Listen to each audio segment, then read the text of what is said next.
응원합니다. 여러분의 자유탐구 영역 김성환의 시사야.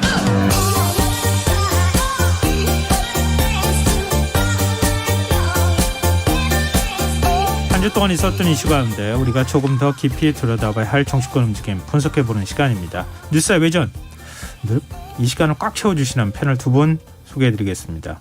배종찬 인사이트K 연구소장 자리하셨습니다. 안녕하세요. 안녕하십니까, 배종찬입니다. 김민하 시사평론가 모셨습니다. 안녕하세요. 안녕하세요. 네. 오늘 민주당 이재명 대표 특별 기자회견 얘기부터 해보죠. 예. 대장동 특검 지난 대선 때에도 특검을 도입하느냐 마느냐 서로 간에 좀 공방이 있기도 했는데요. 일단 대장동 특검을 다시 제안했고요. 제안하자마자 국민의힘은 특검 거부 의사를 또 밝혔어요. 예. 지금 한쪽에서는 다시 특검 도입하자고 얘기하고 국민의힘에서는 예전엔 또 특검 주장을 했었잖아요. 이제는 또 특검이 안 된다고 얘기하고 네. 이런 상황 어떻게 봐야 되는 겁니까? 예상했던 일이죠. 오늘 11시에 이재명 대표가 기자회견을 했고 기자회견을 하기 전부터 대장동 특검 제안 내용이 들어가 있을 것이다라고 예상을 하는 또 의견들이 또 나오는 상황이었는데요. 네. 저는 세 가지 차원이 있다고 봅니다. 하나는 이재명 대표가 대장동 특검을 제안하는 것은 결국 검찰의 관련 수사는 계속될 수밖에 없을 것이고 예. 김용 다음은 누굴까요? 정진상 실장이 득세고 정진상 실장 다음은 이재명 대표를 겨냥하고 있다라는 것은 안 봐도 비디오일 테니까요. 그래서 일단은 이렇게 기자회견을 한 이유는 검찰 압박을 여하튼 차단해야 된다고 판단했을 것이고요. 또 중요한 것은 이제 김용 부원장과 관련된 수사가 더 진행되고 후속 적부심 관련된 이제 결과가 나오고 할 때 결국 여론이 중요할 수밖에 없는 것이고 네. 또 하나는 이재명 대표가 관련된 이 특검 제안 내용에 부산저축은행 건도 들어가거든요. 네. 윤석열 대통령도 이 부분에 대해서 특검을 받을 이유가 있다. 이것이 이제 이재명 대표의 제안과 주장 내용인데 결국은 이런 특검 제안을 하는 이유는 당내에 미치는 영향을 최소화하기 위한 의미를 담고 있을 겁니다. 그런데 말씀드렸던 대로 부산저축은행과 관련된 내용도 들어가 있고 또 국민의힘은 또 윤석열 정부는 윤석열 대통령은 수사를 해야 된다 이런 입장이거든요. 네. 이건 안 변할 거예요. 그래서 저는 국민의힘과 윤석열 대통령은 수사 또 이재명 대표와 민주당은 특검 이렇게 이 치열하게 맞붙는 상황이 이제 전개가 되는 것이죠.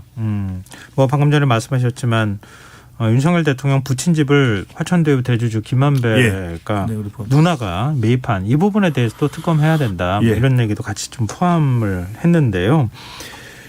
이게 과연 어느 정도 죄송합니다. 어느 정도 현실 가능성이 있을까요? 현실 가능성을 말씀하시면 이제 이게 민주당이 단독으로 처리해가지고 되는 방법이 현실적으로 가능한 방법일 텐데 왜냐하면 국민의힘이 반대하고 있으니까요. 예. 근데 그 경우에는 이게 정당성이라든가 명분이라든가 이런 것들이 상당히 축소되지 않겠습니까? 지금 수사 대상이 민주당인 것이고 그리고 지금 배 소장님 말씀하신 것처럼 이 수사 타깃이 되고 있는 게 이제 이재명 대표인 것인데 그 이재명 대표가 속한 민주당만 이제 나서서 이것을 일방 처리한다는 것은 여러모로 이제 이 대통령 입장에서는 거부권 행사한다든지 이렇게 할 수 있는 중요한 명분이 될 거거든요. 네. 그러니까 아마 이게 현실적으로는 제가 볼 때는 실제 특검이 진행되기는 불가능하다라고 저는 생각이 들고 네. 다만 이런 부분이 있겠죠. 정치적으로 이것이 가져오는 효과라든가 이런 것들은 또 부가적으로 있을 수가 있는 것인데 예를 들어서 지금 이제 언론 보도나 이런 걸 보면은 지금 뭔가 이전까지는 대장동 개발 의혹과 관련돼서 이재명 당시 성남시장의 직권 남용이라든가 배임이라든가 이런 것들에 대해서 다투었는데 지금 이제 대선 자금 수사 이렇게 되다 보니까 지지자들 입장에서도 이게 뭔가 이제 새로운 내용이 나왔구나. 그동안 나오지 않았던 것이 새롭게 등장해서 새로운 의혹이 된다라고 하면은 지지자들이 이제 할 말이 있어야 되는 거거든요. 거기에 대해서. 네. 이게 새로운 돈 받았다면서 라고 하는 거에 대해서 대답할 말이 없으면 이제 안 되는 건데 이재명 대표가 이 특검론을 던지면서 지난 대선 때 구도를 그대로 살려버린 거잖아요. 이 특검론에 의해서. 네. 지난 대선 때 얘기하던 그대로 아닙니까? 이 특검 얘기가. 그 구도를 되살리면서 지지자들이 결집할 수 있고 지지자들이 어떤 검찰 수사에 대한 형평성 얘기를 할 수 있고 이런 것들을 만들어버린 측면이 있어요. 그래서 이게 정치적으로는 그런 국면을 열었는데 하지만 수사의 측면에서 특검이 실효적으로 현실적으로 될 수 있을 거냐 저는 상당히 어렵다고 생각합니다. 근데 이게 지금 그런 상황이잖아요. 과거 일단 대선 경쟁자잖아요. 이재명 대표가 윤석열 예. 대통령의 한때 경쟁자였고 한쪽은 승리했고 한쪽은 이제 패배를 한 건데 이런 경우에 이렇게까지 검찰 수사를 한 적이 있었나? 지금 민주당 쪽에서 볼 때는 이거 공정성이 훼손된 거야. 근데 이런 시각들을 기본적으로 갖고 이번 문제를 바라보는 거잖아요. 그렇죠. 네. 거기서부터 문제가 꼬이기 시작했던 거 아닌가 그런 생각이 드는데 예. 만약에 그 문제를 해결하지 못한다면 그럼 특검을 통해서 그 문제를 풀고 윤석열 대통령 입장에서 그게 뭐 받을 이유가 없다고 하면 그렇죠. 거부할 이유가 없다고 하면 예. 받으면 되는 거 아니냐 이런 의견에 대해서 어떻게 보세요? 그것이 이제 우리가 역대 정권에서 또 임기 초에 봐왔던 광경이거든요. 예. 근데 절대 그렇게 안 가겠죠. 왜냐하면은 윤석열 대통령으로서는 지금 다른 돌파구가 있으면 모르겠는데 지지율도 낮고 그렇다고 해서 다른 현안들을 가지고 경제든 정치개혁이든 끌고 갈 수 있는 동력은 없습니다. 그러니까 결국 윤석열 대통령이 선택할 수밖에 없는 것은 수사고 그 대상은 이재명 대표인 것이고 그러니까 지금 두 가지를 특검의 내용에 이제 이재명 대표가 포함했는데 윤석열 대통령 부친의 집을 하천대유 대주주인 김만배 누나가 매입한 경위를 밝혀라. 이걸 검찰이 수사해서 밝히겠습니까? 안 밝히겠죠. 또 윤석열 대통령의 부산저축은행 부정수사 의혹을 밝히겠습니까? 안 밝히겠죠. 그렇다면 그건 단정하면 안 되는 거고 사실은 아직까지 뭐 수사에 들어가지는 않았죠. 예, 이건 어디까지 제 생각이니까요. 제 예, 내피셜이니까 예. 드리는 말씀이고요. 그 이야기는 무슨 말씀이냐면 이 이야기가 이재명 대표의 제안으로 나온 게 아니라 이미 여러 번 이야기가 됐던 부분이거든요. 네, 불과 그렇죠. 또 얼마 전까지만 해도 한두 달 전까지만 해도 계속 맞섰던 것은 이재명 대표에 대한 수사. 그러니까 이건 이제 사법적 리스크라고 우리가 일반적으로는 통용되고 있는 표현입니다. 그다음에 이제 김건희 여사에 대한 특검이었는데 그게 아닌 거죠. 네네. 그러니까 지금 예. 대장동 특검을 이야기하면서는 대장동 특검에 포함시킬 수 있을 만한 내용으로 포함시킨 두 가지의 내용에 대해서 검찰이 더 적극적으로 수사할 가능성이 저는 제가 보기에는 높지 않다고 보는 것이거든요. 네. 그러면 검찰이 자 김용 그다음에 정진상 또는 다른 또 기소 내용도 있고 쌍방울이나 다른 관련된 의혹들이 있거든요. 그 수사는 계속 해 나갈 거란 말이에요. 그리고 네. 지금 법사위의 구성을 보더라도 시대전환의 조정훈 의원이 여기에 특검으로 가자라고 공감해 줄 가능성은 높지 않다. 그렇다면 대통령도 이 특검이라는 것에 대한 이것을 받아들일 의지도 없고 국민의힘도 그런 반응이거든요. 네. 저는 대통령은 분명히 선명하게 방향이 서 있어요. 수사간다. 그러면 지금 이걸 대장동 특검이 받아들이지 않는다면 지금 민주당에서는 다른 방법을 이야기하고 있는 것이 국회에서 또 이 부분을 가지고서 더 강력하게 밀고 나갈 것이라는 것 외에는 플랜 C나 D에 가서는 결국 장외 집회 가능성이 열려 있는 셈이 되는 거죠. 뭐 지금 앞으로 일어날 일까지도 얘기를 좀 전망까지 해주셨는데 예를 들면 대장동 특검이 얼마나 그러니까 어쨌든 법사위 문턱을 넘어야 되는데 법사위원장도 국민의힘 의원이 하고 있고 그다음에 시대전환 조정훈 의원도 거기에 대해서 썩 뭐랄까요 호의적인 것 같지도 않고 근데 민주당 입장에서는 김건희 특검도 같이 지금 통과시켜야 될 상황인 것 같고 그렇게 하겠다고 지금 얘기를 하고 있는 상황이거든요. 그러니까 그거를 과연 넘어설 수 있을 것이냐. 그럼 넘어서서 결국은 특검까지 통과시킨다 하더라도 이게 제대로 순항할 수 있을 것인가 이런 문제가 있거든요. 그런 문제가 있죠. 그러니까 이게 지금 뭐 어쨌든 민주당이 다수 의석을 점하고 있기 때문에 그리고 뭐 조정훈 의원이 뭐 키를 쥐었다. 왜냐하면 이 셈을 해보면은 조정훈 의원의 입장에 달렸다 뭐 이런 분석도 나오지만 네. 그건 사실 조정훈 의원 입장을 이제 추가로 확인을 해봐야 되는 문제인데 지금 뭐 보도가 나오는 걸 보면은 소위 말하는 이제 김건희 여사에 대한 특검에 대해서는 강력하게 뭐 필요성을 부인했지만 또 이 대장동 관련해서 특검에 대해서는 의견이 다를 수도 있다 뭐 이런 얘기도 있거든요. 그러니까 정확하게는 뭐 아직 파악은 안 된 거지만 그래서 그런 것들에 뭐 기대를 해볼 필요가 있겠고 근데 중요한 거는 얼마나 국민 여론이 뒷받침해 주냐예요 결국. 그렇죠. 그리고 네. 이 이 국민 여론이 뒷받침해 주느냐의 문제는 특검의 명분과 정당성이 있느냐거든요. 그러니까 첫 번째 전 두 가지로 이 생각을 해볼 필요가 있는데 특검의 명분과 정당성이 실리려면 첫 번째로 이 이재명 대표에 대한 수사 자체가 이렇게 수사를 하는 것 자체가 근본적으로 무리다라는 인식이 국민들 사이에 있어야 됩니다. 네. 근데 그렇지는 않을 거예요. 왜냐하면 김성환 평론가님 말씀해 주신 것처럼 이게 이 당선된 측이 그 상대 후보, 이 대선에서 겨뤘던 상대 후보를 수사를 주도하는 것처럼 비춰지는 게 정치적인 논란의 이 여지가 있지만 네. 국민들이 볼 때는 아니 그렇다면은 대선에 출마한 사람은 그러면 어떤 여러 가지 정치 자금이라든가 이런 문제가 있다고 의심이 될 때 수사를 하지 말아야 되는 거냐 이렇게 네. 볼 수가 있는 거지 않습니까? 네. 그러니까는 검찰 수사가 정당하다라고 주장하는 쪽에서는 의심이 되는 게 있으면 수사를 하는 게 맞지 않냐라고 할 거여서 이 부분의 명분을 확인하기가 쉽지 않을 것이고 두 번째는 그런 근본적인 부분이라기보다는 기술적으로 네. 지금 이재명 대표 그리고 이재명 대표를 겨냥한 즉 김용 부원장이라든지 뭐 대장동 일당들에 대한 검찰 수사가 특별히 형평성이나 어떤 이 정당하지 않은 방식으로 이루어지고 있느냐 요거를 국민들이 판단해야 되는데 지금 민주당은 굉장히 그 부분에 대해서 강력한 의심을 얘기를 하고 있어요. 뭐 유동규 씨가 회유를 당했을 것이다.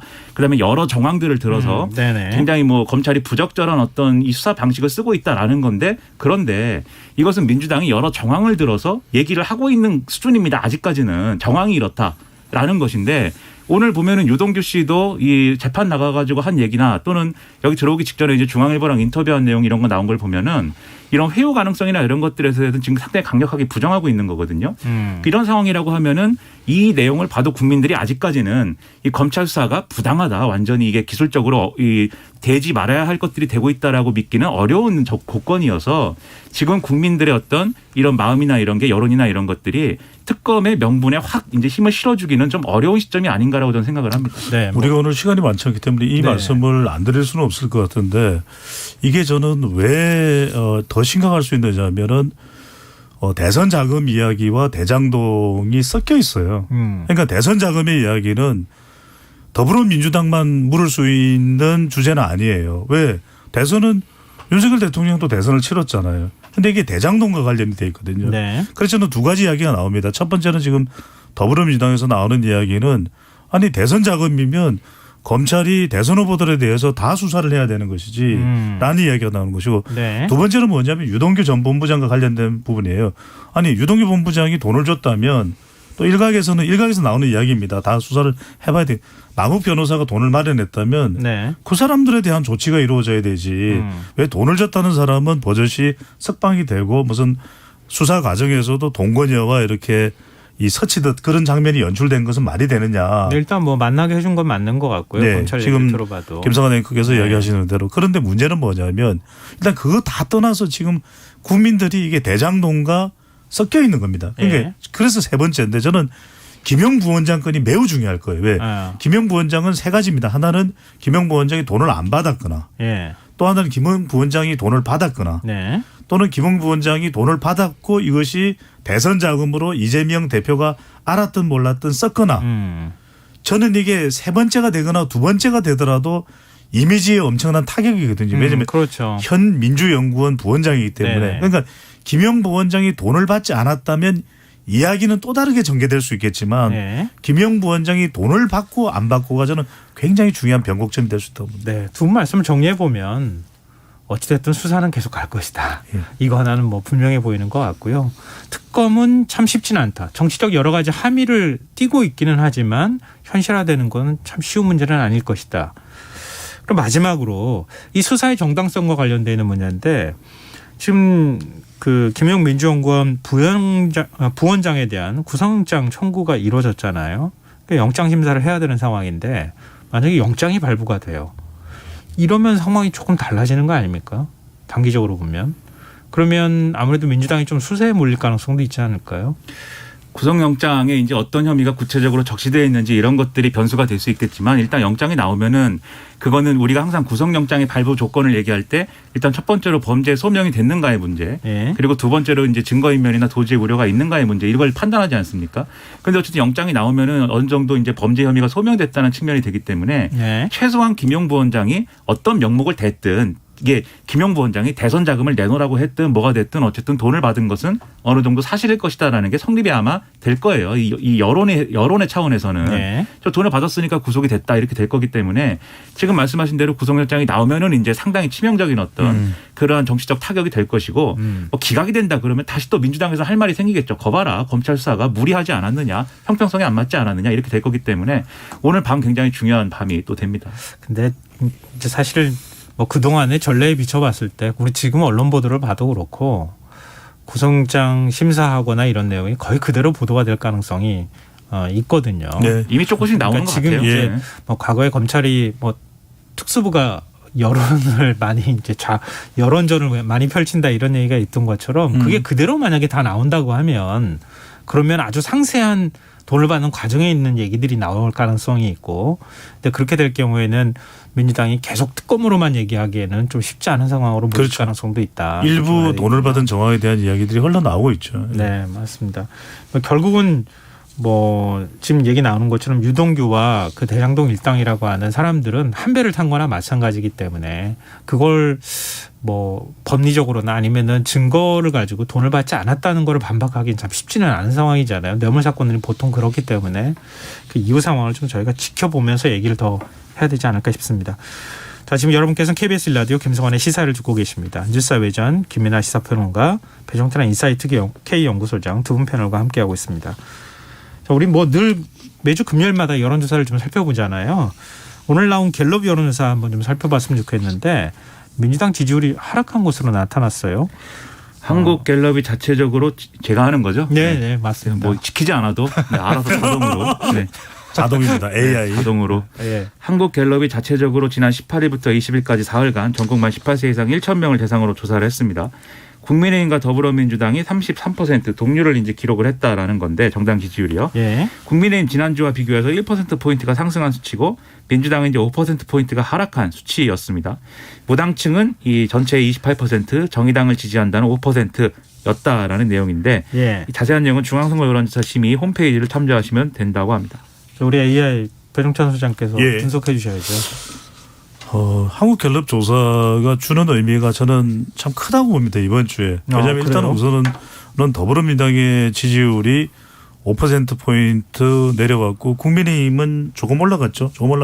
네. 그래서 그 이야기는 뭐 국민의힘은 큰 변화가 없다더라도 더불어민주당이 5%포인트가 내려왔다는 것은 저는 이재명 대표와 관련된 이 부분이 영향을 안 미쳤다고 할 수가 없을 것 같아요. 4번 리스크가. 예, 결국 네. 이 영향이 대체로 지금 정당 지지율은 특별히 뭐 정당이 잘해서 지지율이 올라가고 있다기보다는 예. 외부 변수에 따라서 영향을 받고 있는 상황이기 때문에 영향을 받았다. 그런데 또 하나 주목해 볼 부분은 자, 더불어민주당의 지지율이 내려간 건 이재명 대표의 영향이라면 대통령 지지율도 1%포인트 내려갔거든요. 그러니까 예. 대통령에 대한 긍정적인 평가도 아니에요. 예. 그러니까 대통령에 대해서도 국정 운영에 대해서 경제 관련 또 이런 부분들은 분명히 대통령도 지금 부담이 되고 있거든요. 네. 그런데도 대통령은 수사를 이어가고 있거든요. 또 더불어민주당은 지금 이재명 대표와 관련된 내용이 지지율이 내려가기 때문에 또 이재명 대표를 중심으로 해서 똘똘 뭉칠 수밖에 없는 상황이다. 네. 저는 이 전쟁은 여야 간 전쟁은 더 깊어지는 거죠. 그러면 윤석열 대통령 지지율도 한번 살펴보죠. 같은 조사에서 윤석열 대통령 국정수행 지지율은 5주 연속 20%대에 머물러 있다라는 건데, 직무수행을 잘하고 있다는 응답이 전체의 27%, 잘못하고 있다는 응답은 65%로 각각 집계가 됐다라는 겁니다. 전주하고 비교를 해보면 잘하고 있다는 응답은 지난주와 비교해 1%포인트가 떨어진 것이고, 잘못하고 있다라는 평가는 2%포인트가 이제 올랐다라는 건데요.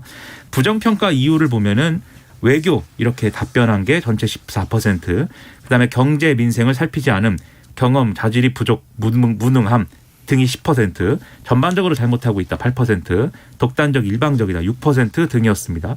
긍정평가를 한 이유를 보면은 국방, 안보가 응답자의 13%가 꼽은 답이었고요. 네. 전반적으로 잘한다 7%, 전 정권 극복이 6%였는데, 이 지지 정당별로 나눠서 봤을 때 국민의힘 지지층에서 국정수행 지지율이 64%, 민주당 지지층에서는 2%, 무당층에서는 18%가 나왔다라는 게 또 이 조사의 결과입니다. 마찬가지로 중앙선거 여론조사 심의 홈페이지를 참조하시면 구체적인 내용이 나와 있습니다. 예. 일단 배종찬 소장께서 분석해 주시죠. 이것도. 네, 결국 이제는 지지할 지지층들은 지지하고 있지만 여전히 대통령에 대한 중도층의 평가 또 경제에 민감한 자영업층이나 또 주부층의 평가는 썩 평가 호의적으로 나오지 않았다 이렇게 볼 수 있는 것이거든요. 네. 지금 보시면 아무리 대통령의 임기 초반에 치열한 대결 구도라고 하더라도 민주당 지지층에서 윤석열 대통령의 이 긍정평가는 2%입니다. 예.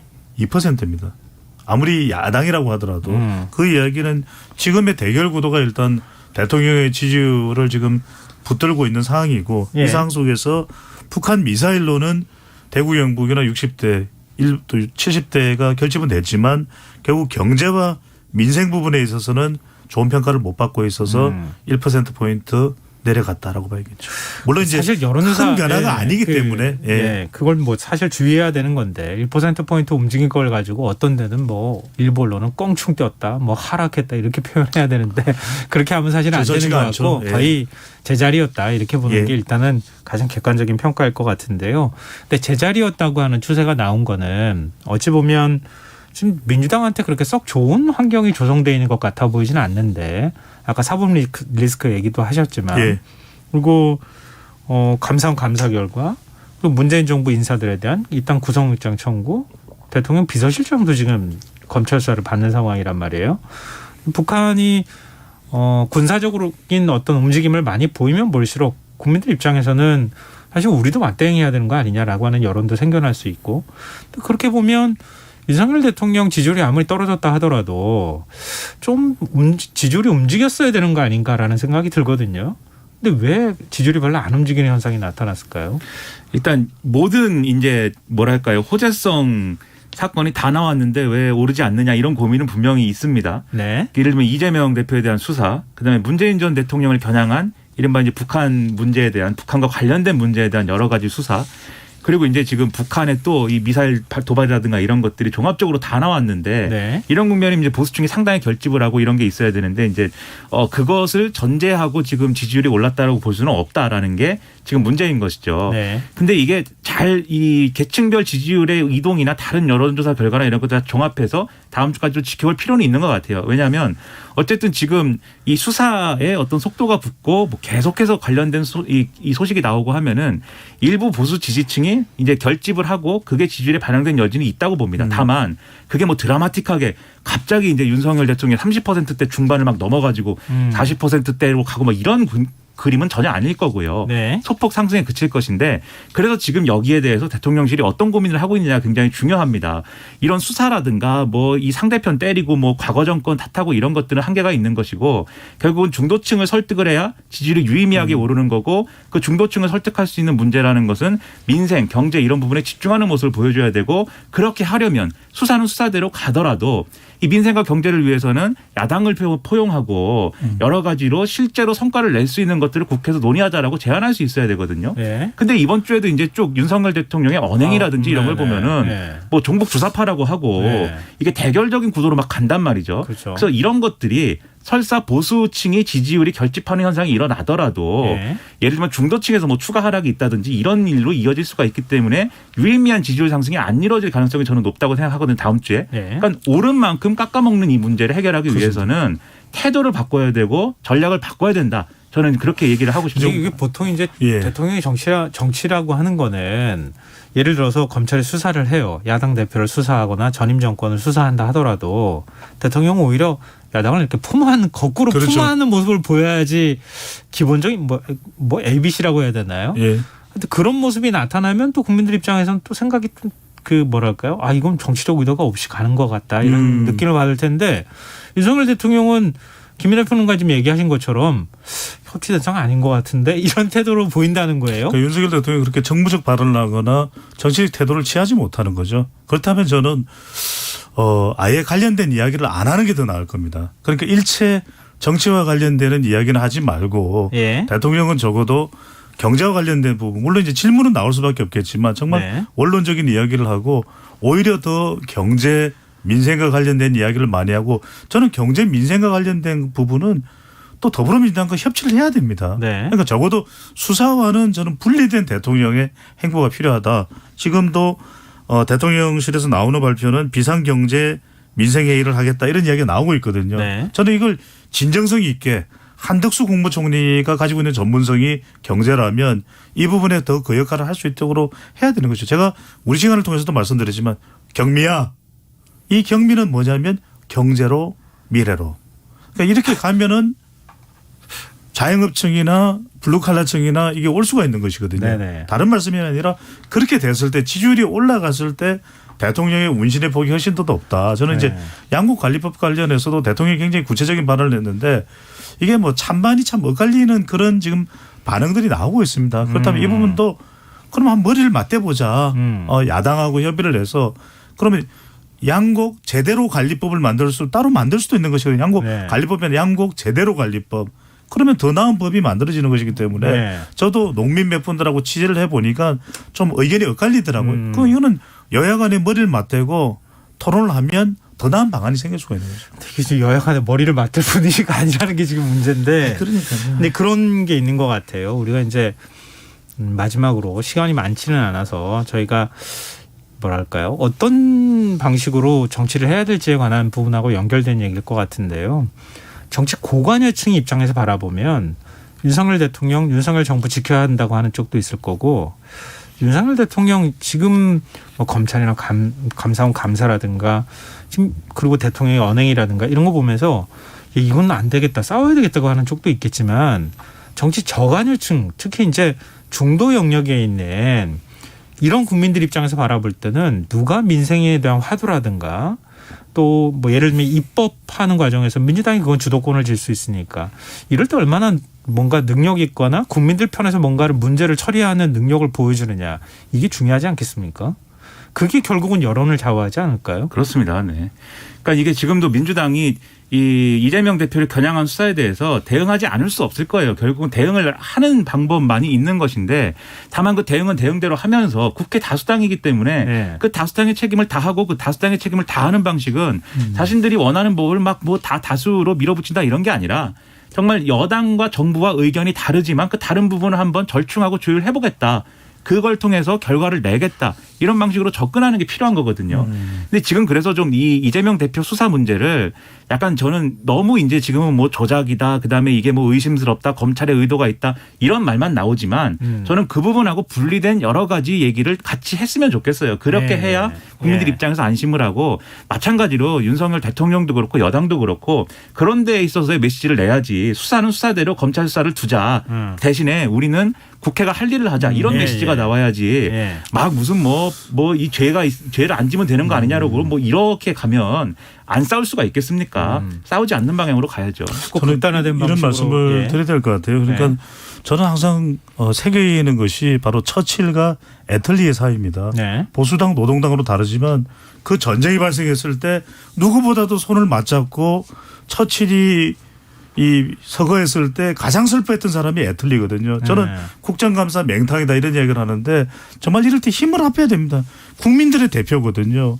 저는 민생은 정말 사람들 곡소리가 나는데 제가 짧게 오기 전에 한 모임에 갔는데 사람들이 어디가 더 있다가 그러는데 아니 KBS 시사야를 가야 돼요 이랬더니 그 좋은 방송 김성환 진행자 좋아해요. 제가 이게 그냥 사심에서 드리는 말씀이 아니고 그 이야기를 하면서 국민들은 시사회에 희망을 건다. 저는 그 희망이 우리 시사회 희망이 널리 대한민국 전역에 퍼지면 좋겠습니다. 시사야는 그러니까 지금 뉴스야 외전은 항상 배종찬 소장이 마무리를 해주세요. 제가 더 덧붙일 말이 없어요. 대통령과 여당이 방송을 들어야 합니다. 네, 훈훈하게 얘기를 마무리하는 걸로 하겠습니다.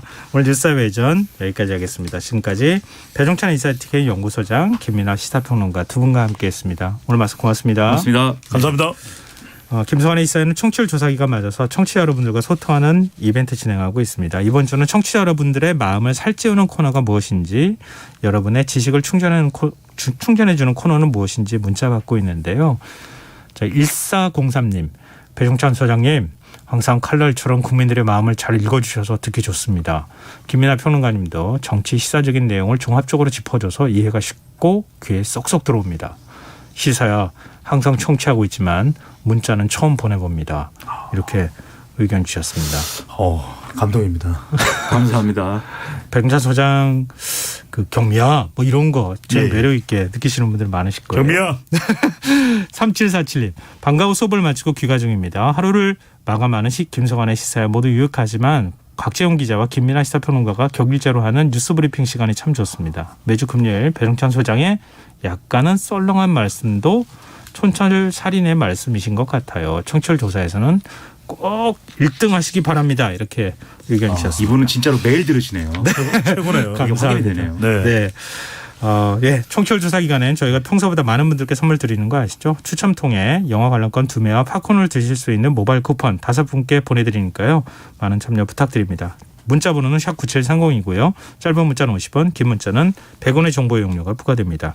콩 게시판, 유튜브는 무료로 이용하실 수 있습니다.